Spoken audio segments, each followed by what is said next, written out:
તો પબ્લિક કેમ છો બધા મજામાં જીશો નિશાન બ્લોગમાં હાર્દિક સ્વાગત છે. અને આજે આપણે આવી ગયા છીએ વાડીમાં અને અહીંયા જો વાવા છે ડોડા ને અહીંયા બે સાઈડ છે શેરડી ને ઠેઠ સામે સુધી આપણે વાવી દીધા છે ડોડા. તો આપણે અત્યારમાં એ સાઈડ જાવીશું. ચાલો એ સાઈડનો પાછો આપણે જાવીશું. ચાલો ત્યાં જઈને તમને દેખાડું ત્યાં કેવું છે.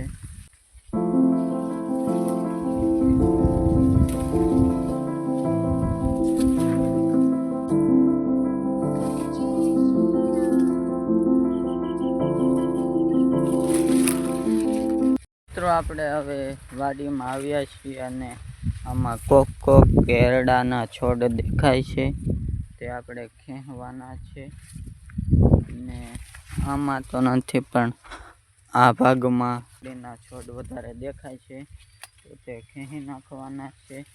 તો ચાલો આપણે ખેંચી નાખવી. ના ખેંચેલા અડધા છે ને અમુક ખેંચવાના બાકી છે. ચાલો હવે ખેંચવાનું શરૂ કરી પછી તમને મળીએ.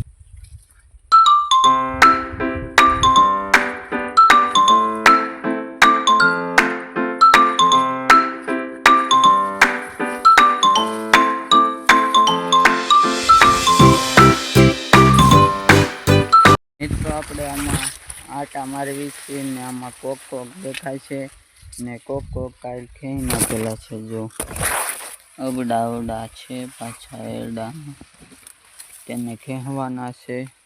બાકી આ સાઈડ આપણે ખેંચી નાખ્યા અને આ સાઈડ કોક દેખાય છે તે ખેંચી નાખી.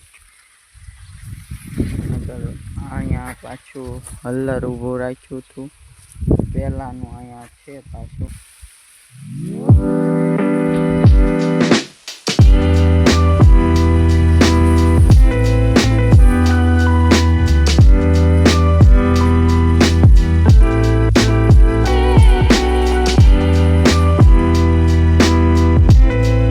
આપણે પાછા કેળાના છોડ બાકી છે આવા હવે ખેંચી નાખવી. બાકી આ સાઈડનું બધું ચોખ્ખું કરી નાખ્યું. એરડા બધા નાખ્યા અને આ સાઈડના થોડુંક બાકી છે તે એકદમ પૂર નાખીને પછી તમને મળી.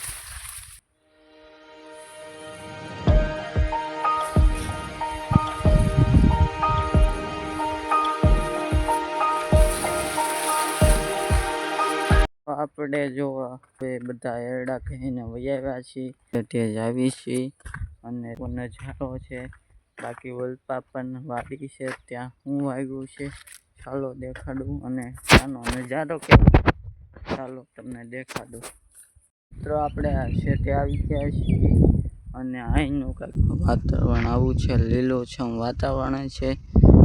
વરસાદના કારણે સાવ લીલુંછમ થઈ ગયું છે. જો ઠેઠ સામે લીલુંછમ દેખાય છે અને આગળ દેખાડું અહીંયા પણ લીલોછમ છે લીલોછમ લીમડો. અહીંનું કંઈક વાતાવરણ આવું છે. જો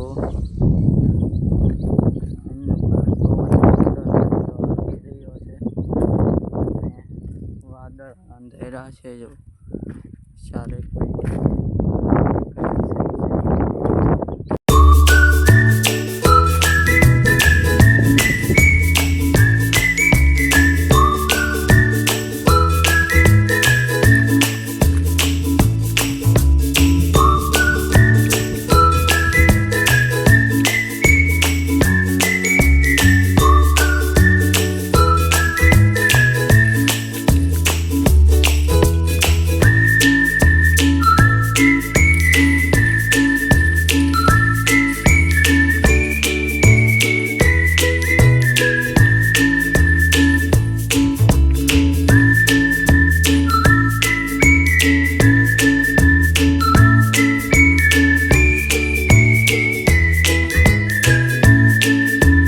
ફાઇનલી મિત્રો આપણે ઘરે પહોંચી ગયા છીએ અને અહીંયા સરસ મજાની શાકભાજી વાવી દીધી છે.